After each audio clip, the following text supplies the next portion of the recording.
Hi. Hey, hi, it's me. I'm here. It's your Ratnik. We are playing more Higurashi When They Cry Chapter 5 Miyakashi. Yesterday we basically only played one chapter. Um Things really started to devolve a little bit. I really think Shion has kind of gone off the deep end. We learned some information about everybody, and you'll just have to go back and watch it if you haven't.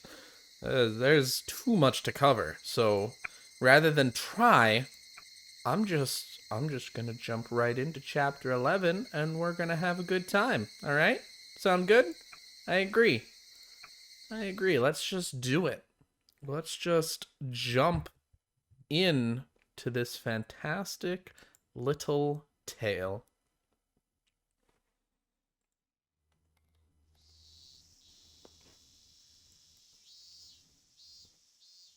What?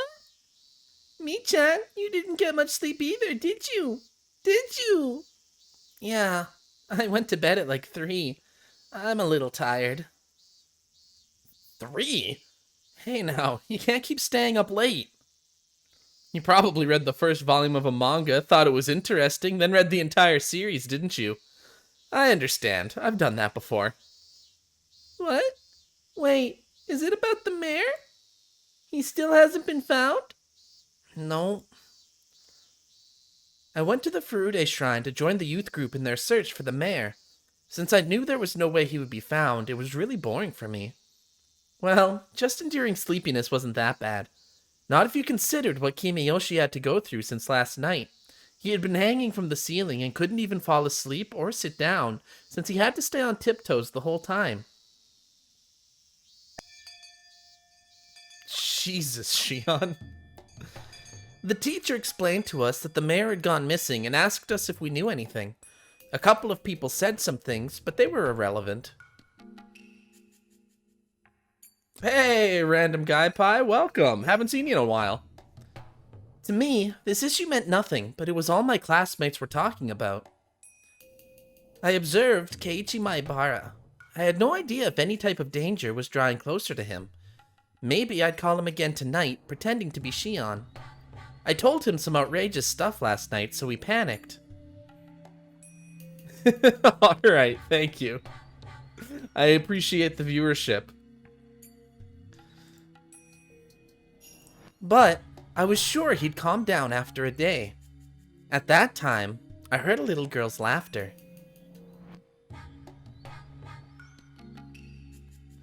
Oh god, oh god. I was trying to scroll in my chat and it just kept scrolling. It was Rika Furude, the last survivor of the Furude family and their current head. However, she wasn't really treated as one. During the family councils, she'd often draw pictures or take a nap in the hag's bed. She wasn't even invited to last night's meeting. It was hard to believe such a little girl was responsible for part of the curse system. However, even though she wasn't in a respected position as the head of the Furude family, there were plenty of old people who worshipped her as the reincarnation of Oyashiro-sama. The curse system is the curse of Oyashiro. So that thing that results in someone dying every year on the night of Watanagashi, our main character is just referring to it as the curse system, because it's a whole network of people involved in this conspiracy. I'd heard from someone that Rika Furude was rather odd, and seemed to behave as if she knew she was that reincarnation. Maybe Takano-san had told me that at the library when she was alive. When Rika Furude became worried about something, the elderly people who worshipped her would make arrangements. It was very similar to the Sonozaki family, and it was also the same system as was used for the curse. I wonder, does Rika Furude know anything about the deaths of Takano-san and Tomitake-san? What does she think of people sneaking into the ritual storehouse? Does she know who snuck in and what happened to those people? As the one managing the storehouse, it was possible that she noticed the intruders first. In fact, she was the only one who could have noticed it. She must have passed on that information, which was why the curse was executed. She's known about them. For sure. That foolish Keiichi turned the light on when we went into the ritual storehouse. That light switch could have been connected to some kind of an alarm. Rika Furude, the leader of the Furude family. Maybe getting to know her would be a good idea.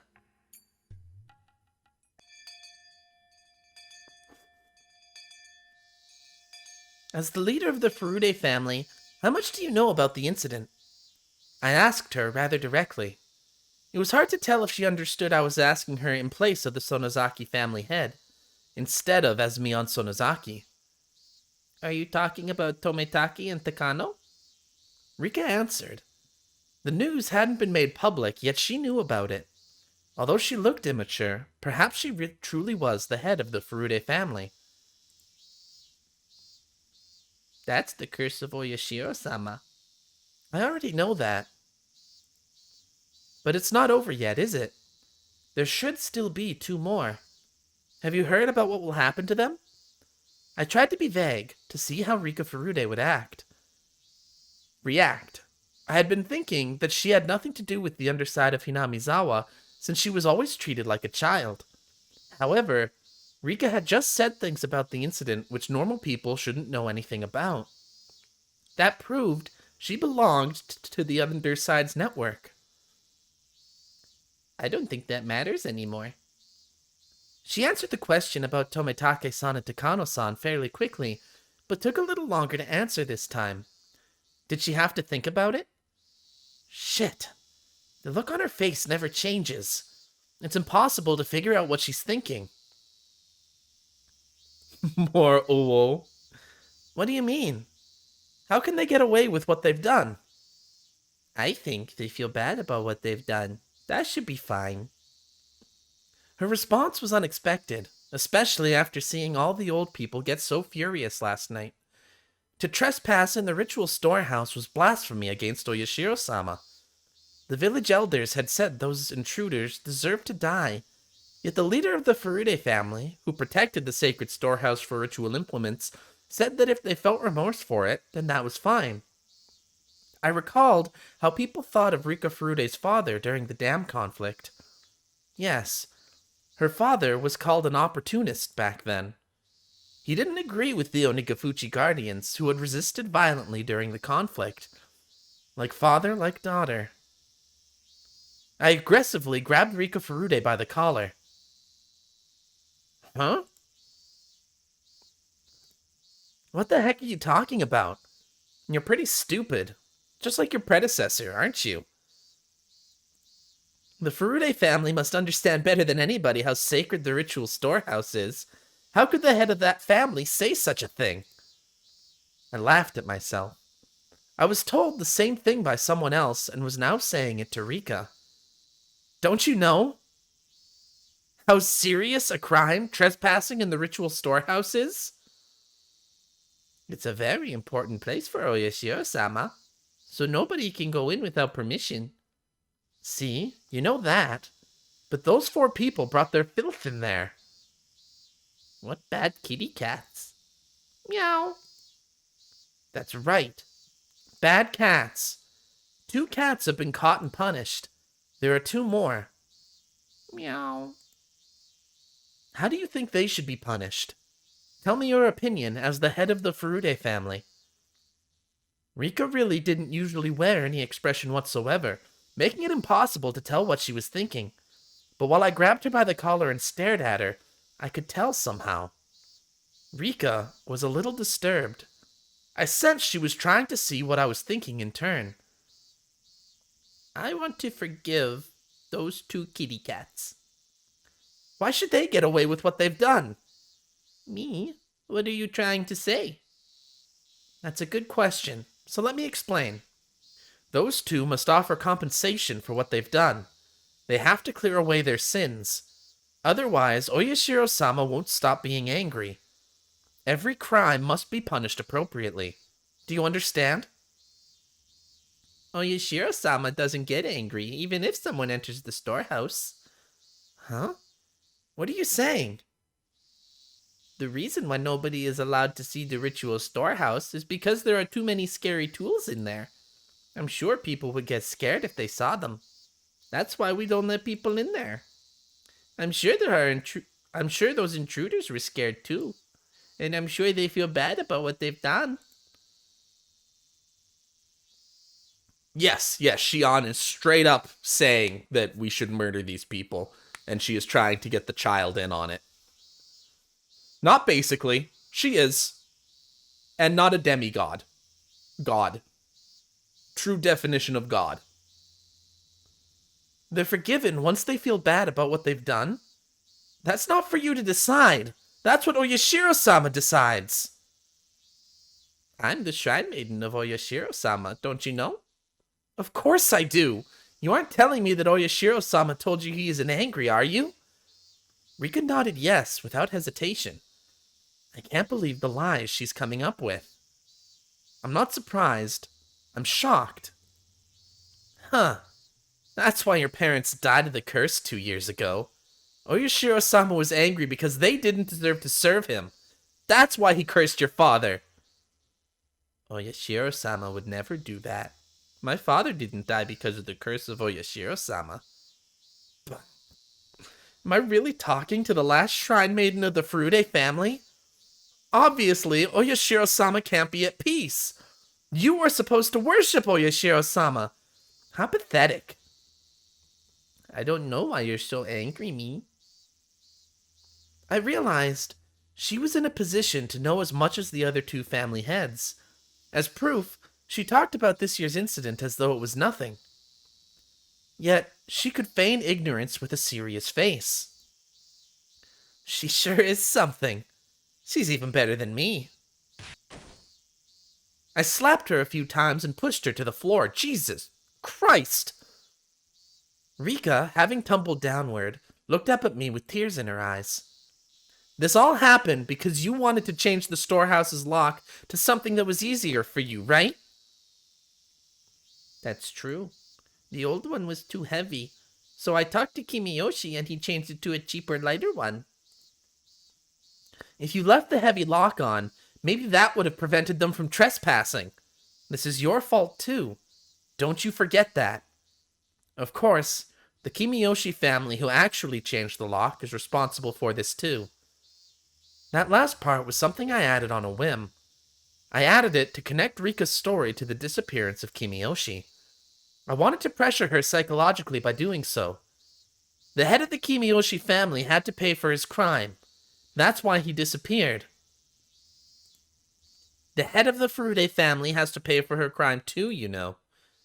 Rika was still on the floor, tears pouring down her cheeks. Keiichi Maibara is the last one left. I suppose the Furude family will take care of him. I don't know anything. You don't need to know anything, do you? You just have to look worried. That's all it takes. That's how it is at our house, too. Anyway, good luck. I don't. Rika hung her head. She seemed to want to say something, but she was afraid that I might be rough with her again. I doubted Rika Furude was actually at the top of the curse system, like the hag was.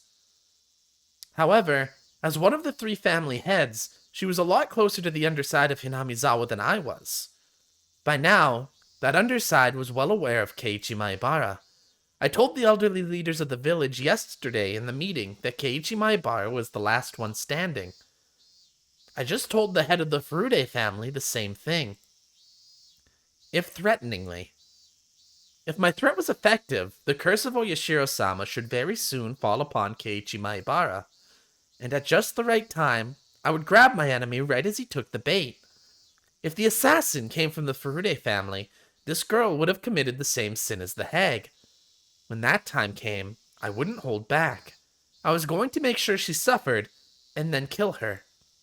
I've heard of a torture technique where you pound dozens of nails into a victim's fingers. I already found a restraining table and the tools for it. When the time comes, I'll pound nails into your fingers. That gruesome anticipation radiated from my eyes and scared Rika even further. Yeah, Shion's not doing too great. She's not great right now.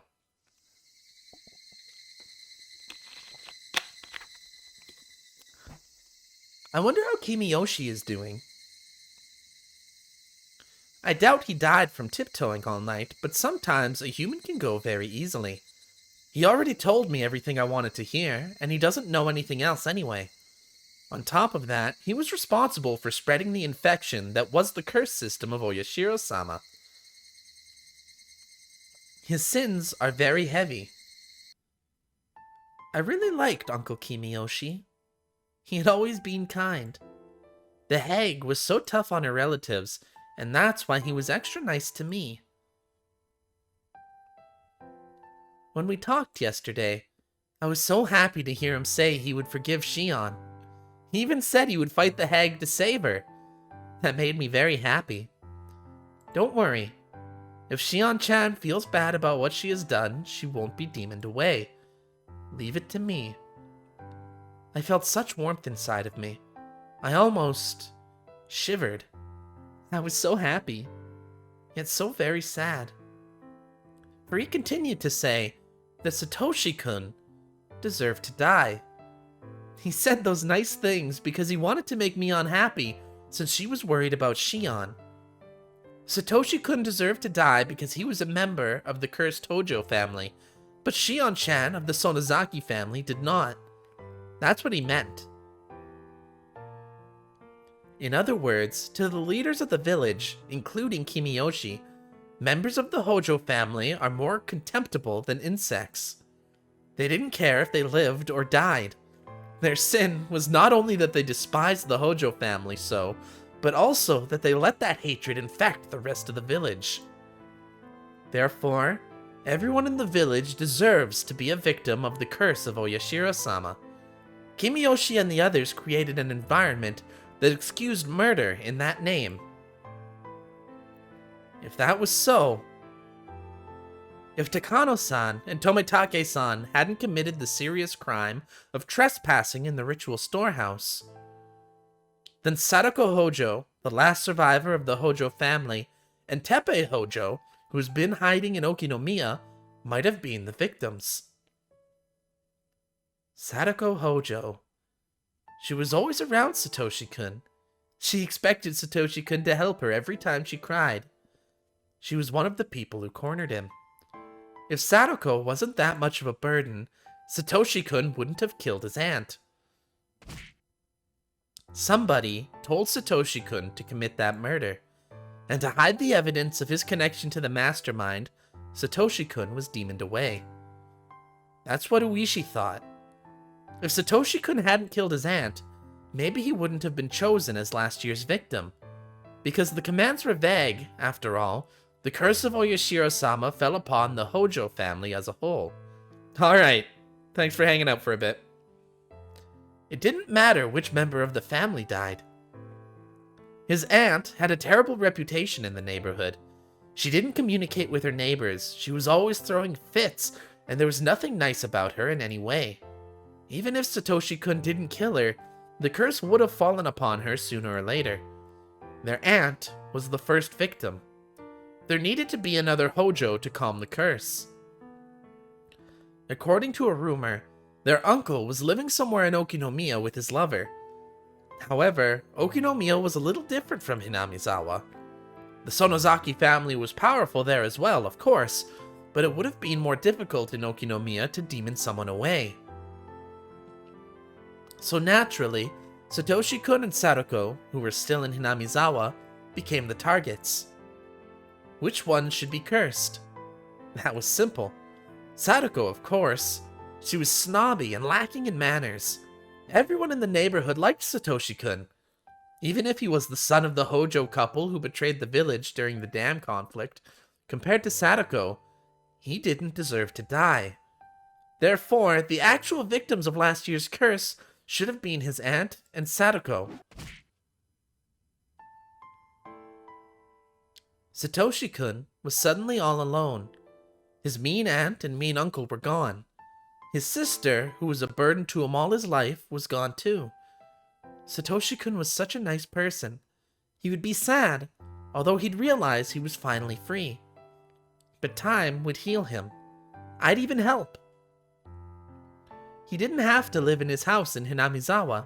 There were plenty of empty rooms in the apartment block where I lived. I could find him a part-time job, too. He didn't need to go to school in Hinamizawa. He could go to school with me in Okinomiya instead. He wouldn't know his way around, or really anything about the school there. So I'd be with Satoshi-kun all the time. I'd show him a shortcut to school. We'd go shopping, and I'd teach him many different things. What an unbelievably happy ending. Satoshi-kun had been suffering so much, and I'd been pushed away all my life, but we would finally be happy. I enjoyed these sweet delusions, but I didn't have any more time to waste. I was sure there were plenty of old people who had been trying to get a hold of Oryu all morning, and who were going to try to catch me after I got home from school. Actually, the phone had been ringing constantly while I enjoyed my happy thoughts. When I answered the phone, I casually listened and replied. As I planned, Keiichi Maibara is now known as the next curse victim within the underside of Hinamizawa. I also tried to let them know that the disappearance of the village chief had something to do with the fact that he changed the lock on the ritual storehouse's door. All the authorities in the underside came to realize the seriousness of trespassing in the storehouse. After all, one of the heads of the 3 families got punished. One of the phone calls was from Uishi. He had also heard about Kimiyoshi's disappearance, and he knew it had something to do with the changing of the lock. I'm impressed. He has some pretty good sources, but all he can do is catch whatever information he can get. There's no way for him to find out where it's coming from. I'd call Keiichi Maibara again later tonight. Some of the more aggressive villagers may have already started to take action around him. I'm sure that by now, Keiichi is feeling the danger that's coming toward him. I'd have to be careful that he doesn't get killed easily. If I can catch the enemy before they bit Keiichi, I can use him again as bait. Keiichi Maibara. I hadn't known him that long. He's funny, if not intelligent. He'll never replace Satoshi-kun, but I do think he's fun to be around. There's just one thing I don't like about him. He rubs my head far too often. His hand is as warm as Satoshi-kun's hand, which is why I can't stand it. But that's about it. Keiichi Maibara isn't Satoshi-kun's enemy. I don't hate him. He's fun to be around, but I wouldn't shed a tear for him if he became a victim of the curse. I won't prevent Keiichi Maibara from being killed, but I won't kill him myself either. I'd made arrangements for the curse to fall upon him, but I never told anyone to kill him. Well, I suppose I did tell Rika Furude to take care of Keiichi Maibara. Wait a minute. To avenge Satoshi-kun, I'm doing exactly the same thing as the hag did. I'm using the exact same system that killed Satoshi-kun. Keiichi Maibara. I'm just using him.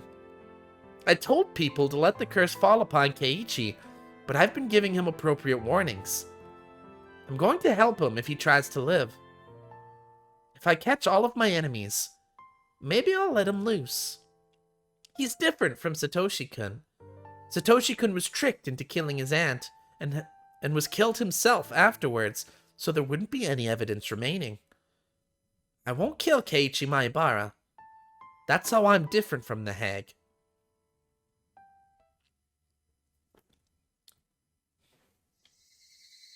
You're not. I'm sorry, Shion. You're really not.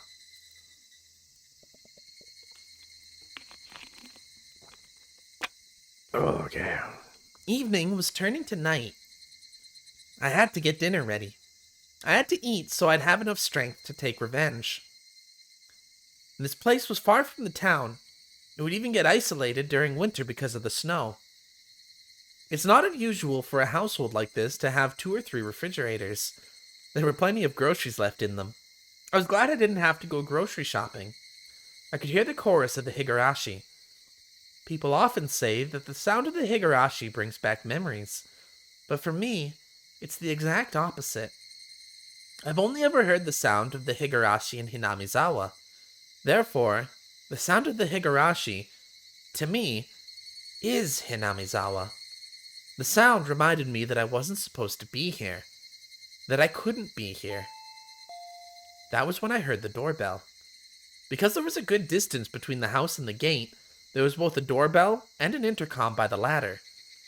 It had a security camera, too. Something as modern as a security camera monitor in this old-fashioned kitchen looked rather strange.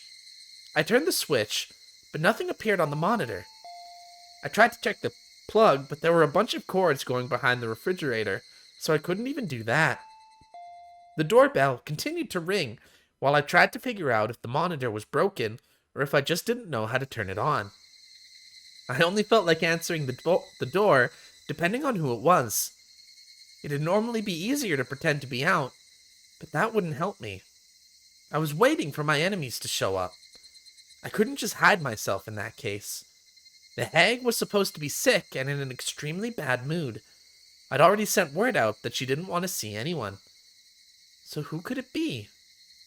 I made up my mind and turned the intercom on. If it was someone unwanted, I could just turn whoever it was away, but I had to act normally so I wouldn't arouse suspicion. I had to act normally. Yes? Who is it? Hello?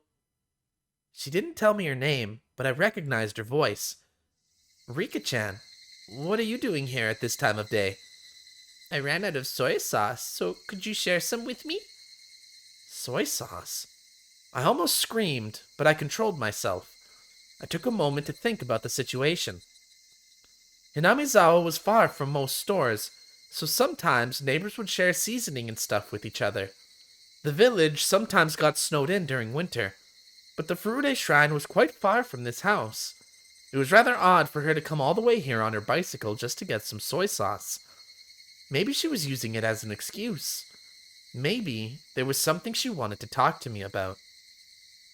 That was when I noticed a piece of paper that was on the refrigerator door next to the intercom. We still have plenty of homemade soy sauce in stock. Feel free to come to the Sonozaki house if you want some. The hag must have given that flyer to everyone. One of our relatives sent her a barrel of soy sauce. If you want some, bring a container. That's what the flyer said. I see. This would explain it. There was a handwritten note on the bottom of the flyer. The soy sauce is in the storage area under the floor. Give them as much as they want. There was a storage area beneath the floor. When I opened it, I saw a barrel of soy sauce, alongside a funnel and a ladle. I didn't want Rika to notice anything suspicious at this point. I decided to share the soy sauce with her. Sure. Did you bring a container? I brought a soy sauce bottle. Okay. Come on in. I'll be at the front door. As I headed there, I heard the doorbell ring again. Me? The gate is locked from the inside. I can't open it. Ah, that's right. Sorry. I'll be right there. Just hang on. People didn't pay much attention to safety around here in Hinamizawa. People didn't think too much about locking the doors. But as someone who's lived in a town, I've always locked everything. To let Rika Furude in, I'd have to go outside. Good evening. Good evening. Rika smiled at me. She was holding a huge soy sauce bottle. She acted like I never yelled at her, got violent with her, or made her cry at all today. Or perhaps she came to curry favor, thinking that she angered me. I invited Rika to the front door. I told her to wait for a moment and tried to take the bottle. But Rika took her shoes off and walked into the house with the bottle in her hands. Don't worry, I'll get it for you. Why don't you wait there? I'm pretty good at pouring soy sauce into a funnel, you know? She looked at me as if begging. I guess she wanted to pour the soy sauce into the bottle herself. I didn't want her to come into the house, but I suppose I didn't want her to wait there alone either. If she came to the kitchen with me, I could keep my eyes on her. And so, I brought Rika to the kitchen. We walked down the hallway. I only heard my footsteps. I stopped suddenly and turned around to make sure Rika was following me. Rika bumped into me. Meep. Sorry. I made sure she was right behind me and started to walk again. Tap, tap, tap, tip, tip, tip, tap, tap, tip, tip. Rika must have been having fun matching her footsteps to mine. Even when I quickly sped up, our footsteps matched perfectly. Tap, tap, tap, tap, tip, tip, tip, tip, tap, tap, tap. I stopped suddenly. Tip, tip, tip, tip. Rika stopped suddenly too, after taking an extra step. When I turned around, Rika smiled at me.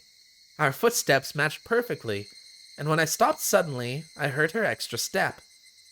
I've experienced such footsteps before. It was making me feel uncomfortable.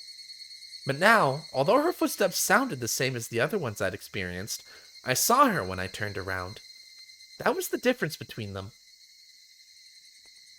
I left the storage door open so we could see the soy sauce barrel. The memo said she can take as much as she wants, but I wasn't sure there was enough left. I crouched down and tried to open the lid of the soy sauce barrel. Even when I crouched down, I could hear Rika's extra step. Good, there's plenty left. Take as much as you want. When I turned around, Rika was very close to me. But, who was this?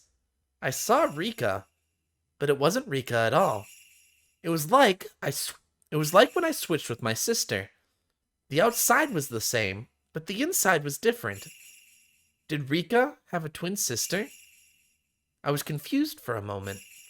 That was when Rika sprayed something from a small bottle into my eyes.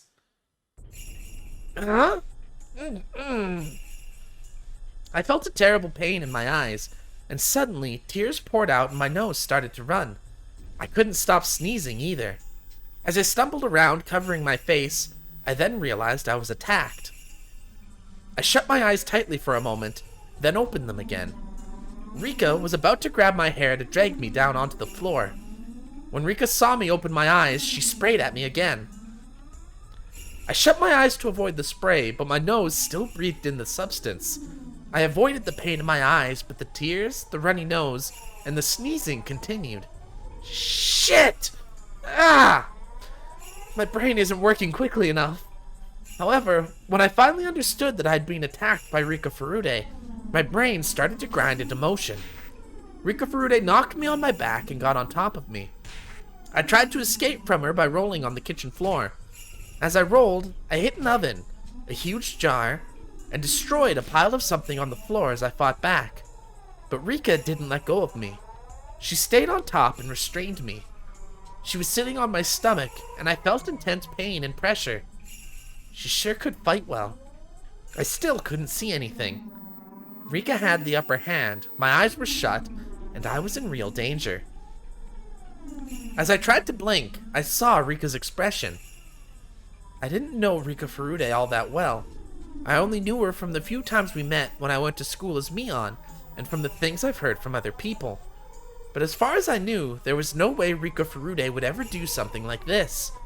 This is just impossible. Impossible! Impossible! No, I can't fill my head with that word. I have to calm down and figure out what to do next. Shit, I'm too much of a mess to even think. I tried to peek at her face again. She still had the spray bottle in one hand. What I didn't expect was the thing in her other hand. How could I mistake it for anything else? It was definitely a syringe. When Rika realized I'd regained my eyesight, she pointed the spray bottle right at my eye and let loose with it. I shut my eyes tightly and tried to ignore the pain. But that was when, even though I was blinded, Rika made a miscalculation. She had sprayed at me from such a close distance that she inhaled the substance as well. I heard Rika sneeze and realized that was my chance. Even if I couldn't see, I knew she was right there. I hit Rika's face a few times. When I felt Rika's weight shift, I escaped. I then got my stun gun ready. Rika must have inhaled just a little of the spray. She wasn't sneezing anymore and was glaring at me instead. Hey! Are you picking a fight with me? You want me to wreck you? Rika's expression didn't change, but I was sure she was disappointed that her surprise attack was a failure. Rika flinched just a little, but she was still holding the spray bottle and aiming it at my eyes. She was trying to use the spray first and then give me the shot. I didn't know what was in that syringe, but it was a clear liquid. It had to be something bad. She wanted to take my eyesight, get on top of me, and then give me the shot. If whatever was in the syringe took a while to take effect, I might have the chance to fight back and seriously injure Rika. But Rika's surprise attack told me that just being injected was more than enough. In other words, whatever the effect, it would start to work immediately. Therefore, I wouldn't be able to fight back against her. It'd probably either knock me out or kill me. In any case, what I had was equally deadly. My stun gun was very powerful. Just one shot would be all it took. What happened before was proof of its power. Rika knew my stun gun was a lot more powerful than her spray. She was being extremely cautious. Hey, what do you think you're doing in my house, huh? If you aren't moving, then I'll come to you. I threw a pile of newspapers at her. The pile wasn't tied together, so the newspapers flew all over Rika. I jumped at her immediately after. I shoved my stun gun into her and pulled the trigger. Rika spasmed and fell to the floor. You fool. Hesitating in a fight where a single blow wins. Only amateurs just glare at each other. You don't have a single clue about how advantageous the first strike is when a single blow can decide everything. The spray bottle rolled on the ground, but she still had the syringe. Rika was down, but I couldn't let my guard down either. I kicked her in the side and clambered on top of her. I took the syringe. I held Rika's arm down and gave her the shot. Her actions could hardly be called gentle. I injected her violently. I injected everything that was in the syringe. Rika began to convulse. I stood back and watched for what would happen to her body. Of course, I still had my guard up. While I assumed that the drug would incapacitate her immediately, I didn't know exactly what kind of reaction she would have. Look at you! Did you really think you could defeat me? Think again! After a few more convulsions, Rika unsteadily got to her feet. That's ridiculous. How can she even stand? I looked at my stun gun. Damn it! The power was on the lowest setting. Maybe it had been readjusted when we were rolling around on the floor. I changed the setting to maximum.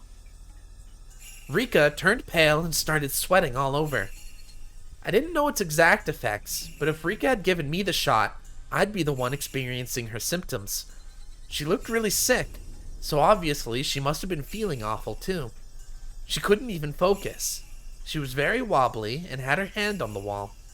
She'd lost her balance, and it must have been hard for her to even stand. She didn't look so brave anymore. Rika wobbled some more and moaned as if she was about to throw up.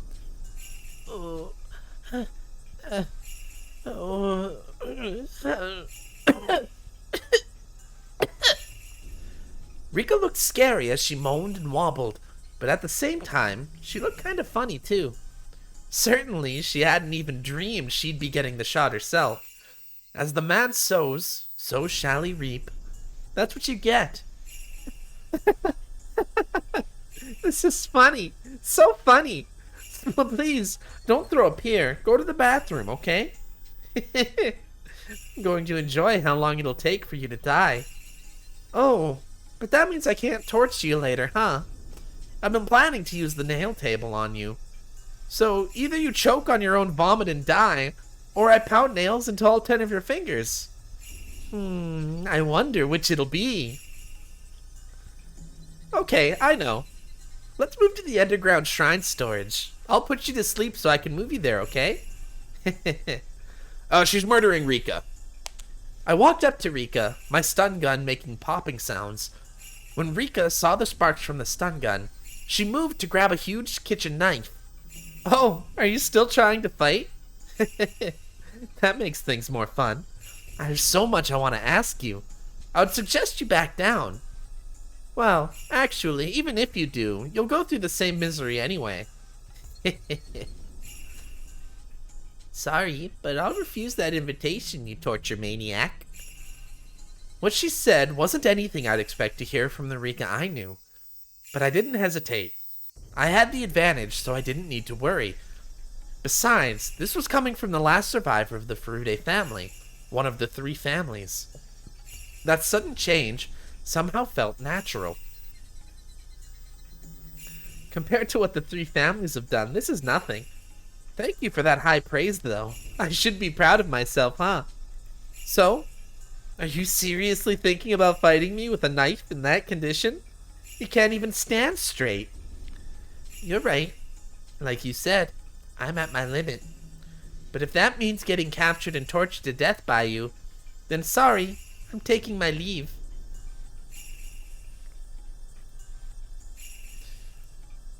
Taking your leave? Pfft, try it if you can.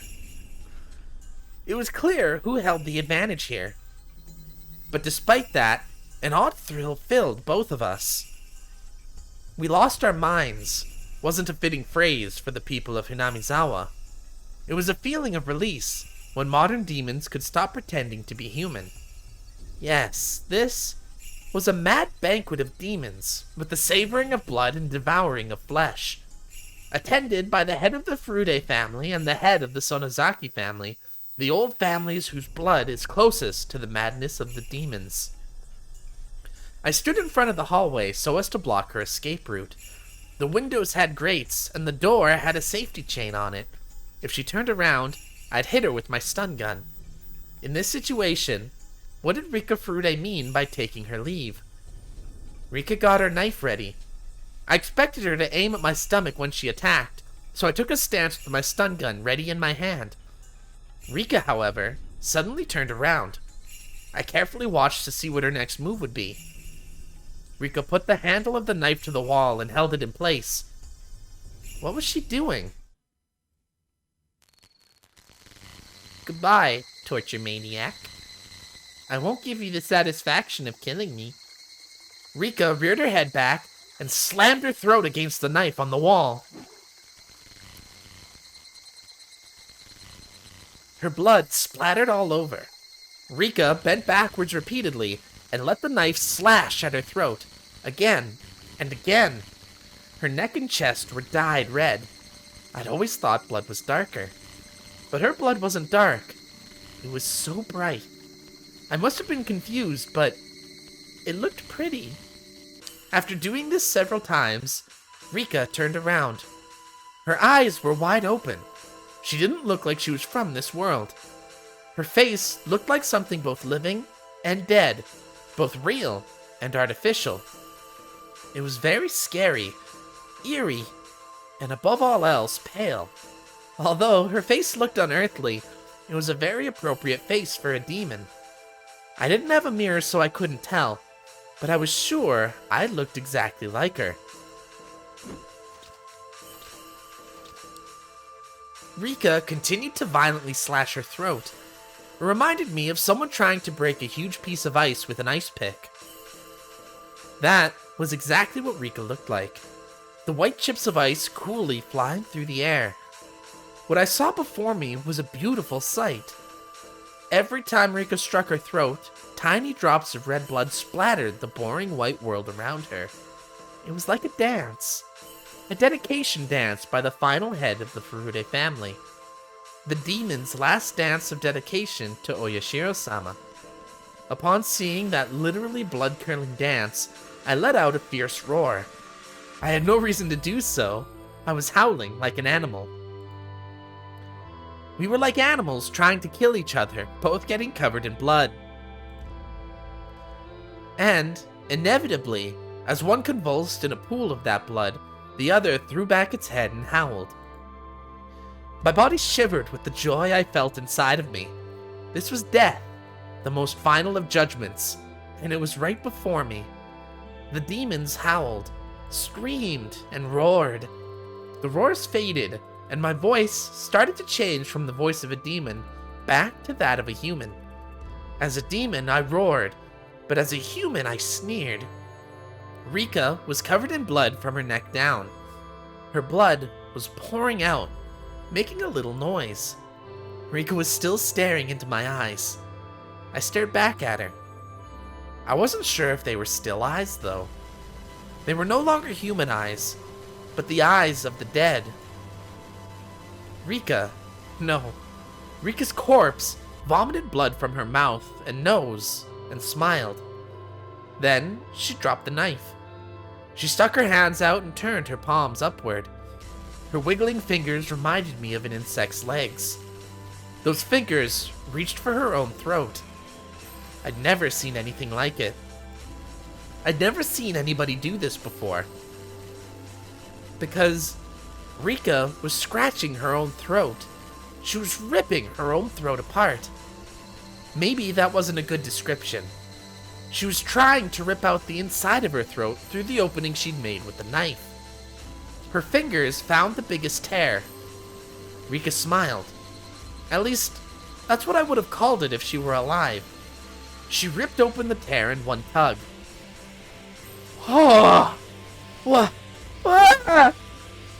Upon hearing my scream, Rika died and fell on her face into the pool of blood. That was it. She didn't get up again to show me her throat. I stepped back from Rika Furude's body and bumped into the wall in the hallway. I roared again in admiration of the ritual dance of dedication of the head of the Furude family. Joy ran through my body and my blood rushed through my veins. I won! I won! I defeated her! Ah! I then realized I'd disposed of the heads of the three families, the core of the curse of Oyashiro-sama. Everything was finally exposed. The curse of Oyashiro-sama and its masterminds were all exposed. I disposed of the leaders of the three families, who all killed Satoshi-kun. The head of the Sonozaki family died of a heart attack. She was at the bottom of the well, along with a wheelchair. I apprehended the head of the Kimiyoshi family. He'd continue to tiptoe until he died. The head of the Furude family died, in a way that was perfect for the final head of the three families of Onigafuchi. I did it. I accomplished my mission. I defeated all the masterminds who killed Satoshi-kun with the curse. Every one. Satoshi-kun, you were powerless. You didn't have the means to fight back. Those evil people simply sneered while they let you die, after marking you as a member of the cursed Hojo family. I will never, ever forgive them. They believed you deserved to die because you were one of the Hojos. As long as it was done by the curse of Oyashiro-sama, they didn't care how you were killed. I will never forgive those people for creating this world. What could I have done to save you, Satoshi-kun? I couldn't save you. Shion Sonozaki couldn't do anything else at the time. If I was Mion, not Shion, if I was Mion that day, I could have saved you. Mion could have saved you. That's right. I remember now. Shion. She said she wanted to eat red snapper sashimi that day. I was supposed to eat that. But Shion pouted and cried. That was why I let her switch. Just for that night. I did it to make her happy, like a big sister would.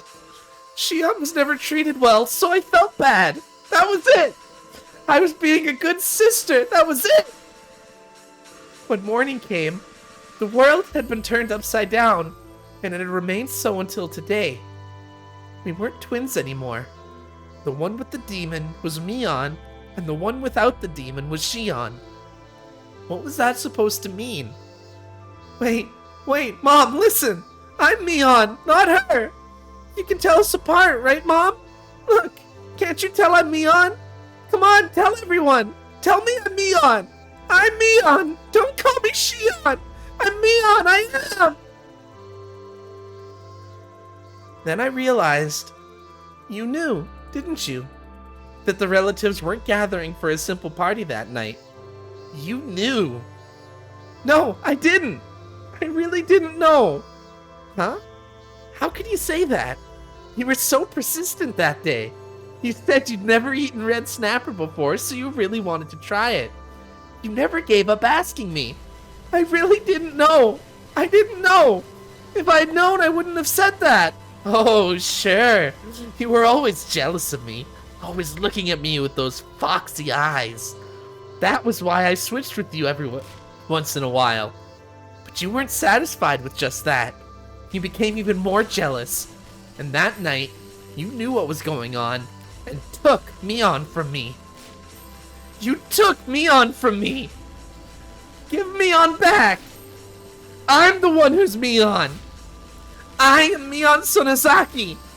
You were Shion this whole time. Don't call yourself Mion, you imposter! I kicked the bars of the cell repeatedly while I roared. Compared to my roar, the metallic noise of the bars sounded like the cry of a little puppy. I had been convinced by something so stupid. The tattoo of the demon was just a way of telling us apart. Even without that tattoo, I am Mion. That's right. I am Mion Sonozaki. I gathered my hair and put it in a ponytail with the yellow band that Mion used all the time. Since I didn't feel my hair on my neck, I felt like I could think more clearly now. Two Mions looked at each other through the iron bars. According to our sibling rules, that was never to happen. Yes, there was only one Mion and one Shion. There could never be two of either at the same time. Shion, let your hair down. I am Mion, and Mion is here. You were never Mion, so don't pretend to be me ever again. Do you hear? I said, do you hear? If you do, answer me. Answer me, Shion! I took myself back on this day. Shion admitted she was Shion. How wonderful it is to be Mion. I feel great. I can think clearly now. Because after all, Mion is capable of anything. Unlike you, Shion. How dare you pretend to be Mion? Do you have any idea? Huh, Shion? Yes, sis. Shion called me sis. And so, I was Mion. The demon who had been asleep deep inside of me was finally allowed to wake up. The demon roared, and my whole body shivered to express its joy. Shion, you committed a great sin. You were Mion until now. You were in a powerful position as Mion of the Sonozaki family, yet you didn't even try to rescue Satoshi-kun. You had millions of chances to save him, but you chose not to do anything. I won't forgive you. I'll never forgive you. I could have saved Satoshi-kun. You took him from me and you killed him. I'll never forgive you for that. Shion was shaking on the other side of the bars. We'll kill you. I'll kill you in the best possible way. Starting today, I'm going to think of the best, most gruesome way to kill you. Shion, you better spend every minute fearing what's coming to you. I won't just kill you. I'll make sure your death is long and miserable. And after you're dead, I'll throw you into the well. Better apologize to Satoshi-kun when you get there. This is what you get for pretending to be me. Do you hear me? That's your sin. She's gonna kill Mion.